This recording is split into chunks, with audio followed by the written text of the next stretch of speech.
सर्वप्रथम प्रभु मोर धन्यवाद समस्त मोर प्रेस लॉर्ड मु आज मोर साक्ष्य कहवाई चाहूँगी आपण मैंने जदि प्रभु को पाखे विश्वास करी प्रार्थना करेंगे बोले निश्चय आपण मानकर सक्सेसता हेबे।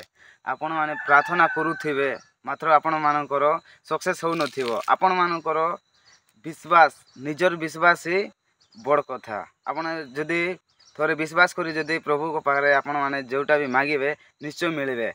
आपण माने भाभी भी थे मने मने सतरे प्रभु जगाइबे कि प्रभु केंती करी आनी करी देवे केंती करी जगाइबे बोली आपण माने फील भी करी थे। प्रभु नहीं कि आसी करी केबे भी देवे नहीं। प्रभु नहीं कि जेबे भी जोटा दरकार है नहीं कि लोकर माध्यम दे कर नहीं कि तुमको मान को जगाइबे।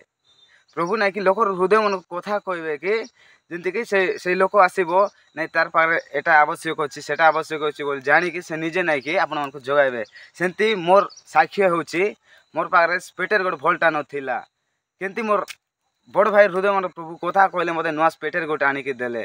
फिर चप्पल भी गोटे मोर पारे नथिला चप्पल भी गोटे नहीं कि हल्का सा चप्पल पूरा सरी जाइथिला बीट नथिला हेले भी नहीं कि मुई ता कोई नहीं से निजे देखला आर नहीं कि चप्पल गोटे नुआटा भी किणी आनी देला। एमती बहुत किछि नहीं कि मते से कौन कौन आवश्यकता मोर से पूर्ण करिछि। प्रभु ताको प्रचुर भाव आशीर्वाद करंतु समस्ते प्रार्थना करंतु। Praise the Lord all of you amen.